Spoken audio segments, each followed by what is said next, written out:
오늘 본문에서 예수님께서는 제자들이 겪게 될 마지막 때의 고난과 시련에 대해 말씀하십니다. 예수님께서는 마지막 때에 이 믿는 자들이 겪을 시련이 있겠지만 이 구원의 소망으로 살아야 함을 말씀합니다. 하나님께서는 믿음으로 고난당하는 이들과 함께 하십니다. 그리스도인의 이 삶에 우연은 없습니다. 그러므로 믿음으로 인한 시련 역시 우연히 일어난 사건은 아닙니다. 만약 이 세상이 아무런 질서 없이 우연한 사건으로만 연속되고 있다면 우리는 이 불확실한 이 세상의 운명에 우리의 삶을 맡겨야 됩니다. 그러나 하나님의 사람에게는 우연이 없습니다. 이 모든 일에 주님의 뜻과 계획이 있고 주님의 섭리가 있습니다. 그러므로 특별히 고난을 당할 때 우리는 하나님께 나아가 하나님의 뜻을 구하며 이 고난을 통해 하나님의 크신 계획을 발견할 수 있습니다. 그러므로 믿음의 여정 중에 고난을 당할 때 우리는 더욱 주님께 나아감으로 말미암아 성숙해지고 또한 믿음이 견고해지는 계기가 되기도 합니다. 고난을 통해서 그 고난 속에서 역사하시고 함께 하시는 하나님을 만납니다. 고난을 통해 하나님과 더 깊고 친밀한 관계를 맺을 수가 있습니다. 당시 유대인들에게 이 보이는 성전은 그들의 유일한 소망이 아니었겠습니까? 그런데 예수님께서는 그 소망이 철저하게 깨지고 그 소망이 무너지게 될 것이라고 말씀하십니다. 6절입니다. 너희 보는 이것들이 날이 이르면 돌 하나도 돌 위에 남지 않고 다 무너뜨려지리라. 예수님께서는 날이 이르면 성전이 완전히 파괴될 것이라고 예언을 하십니다. 이것은 마른 하늘의 날벼락 같은 말씀입니다. 이미 유대인들은 바벨론 침공 때 성전이 파괴되는 큰 아픔을 겪었습니다. 이미 경험적 지식이 있었고 구전을 통해서 그것을 알고 있었습니다. 이 바벨론의 포로로 유대인들이 모두 끌려갔습니다. 그러므로 성전이 파괴된다는 것, 그들에게는 멸망의 날과 다름이 없습니다. 그러나 예수님의 말씀, 이 말씀은 허언이 아니라 진실이었습니다. 실제로 예루살렘 성전은 AD 70년 로마 군대에 의해 완전히 파괴되었기 때문입니다. 그러나 예수님께서는 그 성전 파괴, 이 보이는 성전의 파괴가 끝이 아니니 두려워하지 말라, 이렇게 말씀하십니다. 9절의 말씀입니다. 난리와 소요의 소문을 들을 때에 두려워하지 말라. 일이 먼저 있어야 하되 끝은 곧 되지 아니하리라. 주님께서는 그 때가 될 때에 이 난리와 소요의 소문을 듣게 되더라도 두려워하지 말라고 말씀을 하십니다. 그러면서 안심을 시켜 주시는 것이죠. 이 예수님의 말씀처럼 예루살렘 성전이 파괴되더라도 그 날이 이 세상이 끝날이 아니었습니다. 예수님께서 십자가의 죽음과 부활 또 승천하신 이후에 약속하여 주신 성령님을 보내주셨고 이 제자들이 살아있는 성전이 되어서 이 성령 하나님과 동행하며 살며 하나님을 찬송하고 하나님 나라의 일을 계속해서 이루어 갔기 때문입니다. 그리고 하나님께서는 세상 끝날까지 함께 하실 것이라고 약속해 주셨습니다. 그러므로 보이는 성전이 아니라 이 제자들이 살아있는 성전이 되어서 어디에서든지 산 소망으로 하나님과 동행하는 삶을 살 수 있게 된 것입니다. 더 나은 예배, 더 기쁜 예배를 드릴 수 있게 된 것입니다. 마찬가지로 세상을 사는 동안에 비록 우리 눈앞에 보이는 이 소망이 끊어지는 경험을 하게 될 수 있습니다. 그런데 주님께서는 오늘 말씀하십니다. 그것이 끝이 아니다. 비록 세상이 혼란하고 세상이 끝나는 것 같은 그러한 두려움과 불안을 줄지라도 여전히 성령 하나님께서는 우리와 함께하고 계심을 우리는 기억해야 합니다. 10절 말씀을 보면 또 이르시되 민족이 민족을 나라가 나라를 대적하며 일어나겠고 예수님의 말씀처럼 예나 지금이나 정말 민족이 민족을 나라가 나라를 대적해서 일어나고 있습니다. 지금도 세계 곳곳에서 정말 말할 수 없는 참혹한 전쟁이 아직도 계속되고 있습니다. 11절 말씀을 보면 과거에도 큰 지진과 기근과 전염병이 있었습니다. 오늘날은 어떻습니까?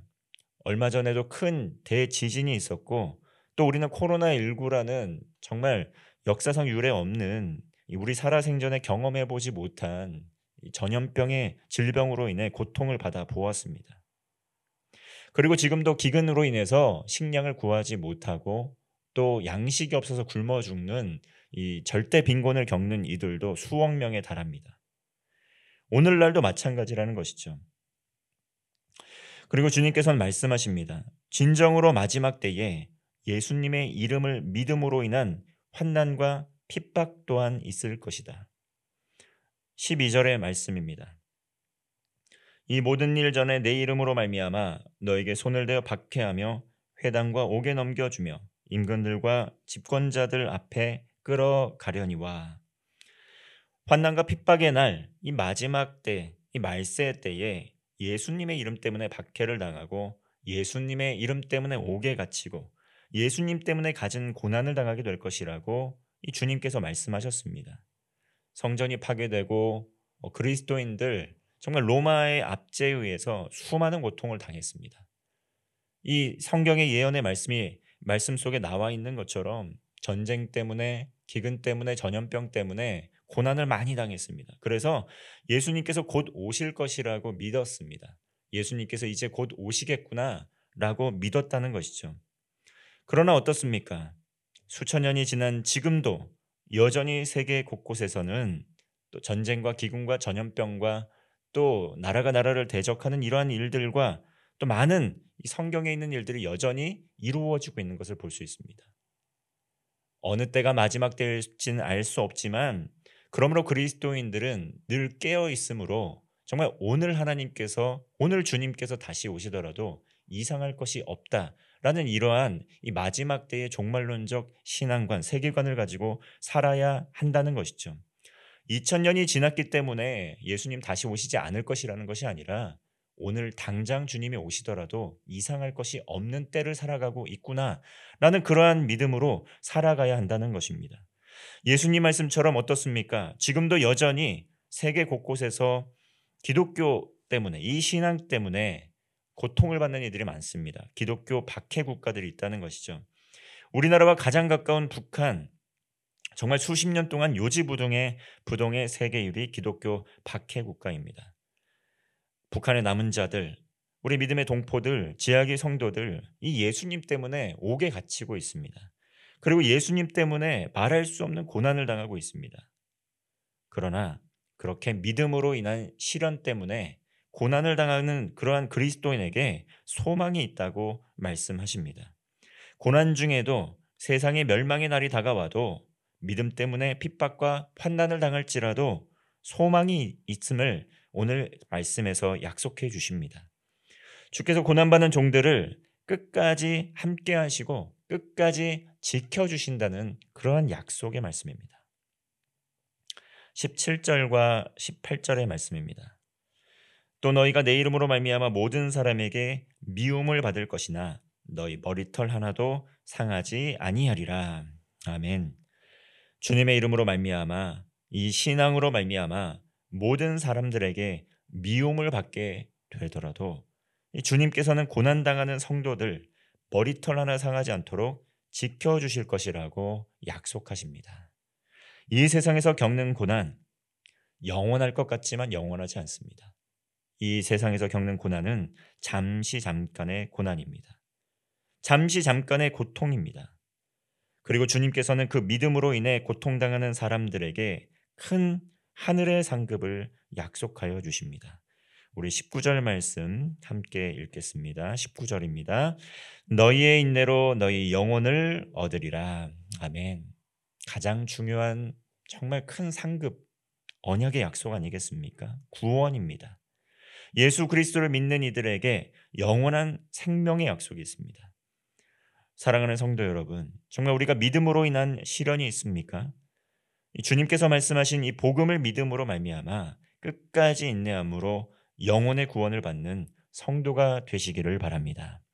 우리는 사순절을 보내고 있습니다. 예수님께서 먼저 이 십자가의 고난을 통과하시고 죽으시고 부활하심으로 말미암아 그 주님의 희생으로 그 피로 말미암아 예수님의 이름을 믿는 사람들 구원받았습니다. 예수 그리스도의 피로 죄의 사함 받았습니다. 죽음에서 생명으로 옮겨졌습니다. 그러므로 그리스도인에게는 영원한 하나님 나라의 소망이 있고 이 소망을 빼앗아 갈 수 있는 존재는 이 세상에 없다는 것을 늘 기억하고 살아야 됩니다. 지금도 성령 하나님께서 이 땅을 살아가는 그리스도인들을 위해 바로 우리 자신을 위하여 말할 수 없는 탄식으로 중보하십니다. 주님께서는 이 세상에서 믿음으로 살아가는 성도들에게 말씀하십니다. 두려워하지 말아라. 놀라지 말아라. 내가 너와 함께한다 약속하십니다. 그리고 세상 끝날까지도 너희와 늘 함께 하실 것이라 약속하십니다. 성령님과 동행하며 날마다 주님을 믿는 굳건한 믿음으로 사는 성도가 되시기를 바랍니다. 어디를 가든지 어디에 있든지 그 주님을 예배하고 그 주께서 주시는 구원의 기쁨과 은혜를 누리며 믿음으로 사는 복된 성도가 되시기를 주님의 이름으로 축원합니다. 기도하겠습니다. 주님, 세상이 참으로 혼란합니다. 지금도 여전히 전쟁과 기근, 자연재해로 인해 고난받는 이들이 참으로 많습니다. 주님, 그러나 보이는 것으로 인해 두려워하지 않게 하여 주옵소서. 믿음의 눈을 들어 영안을 가지고 믿음으로 살게 하여 주옵소서. 주께서 주시는 구원의 기쁨과 하나님 나라의 소망이 우리에게 있음을 믿습니다. 이 소망으로 살게 하여 주옵소서. 고통당하는 주님의 백성들 눈동자와 같이 지켜주셔서 머리털 하나 상하지 않게 하여 주옵소서. 구원의 하나님을 찬양하며 날마다 믿음의 발걸음으로 믿음의 소망으로 살게 하여 주시고 평생에 감사와 찬송이 넘쳐나는 복된 삶 되게 하여 주옵소서. 예수님의 이름으로 기도하옵나이다. 아멘.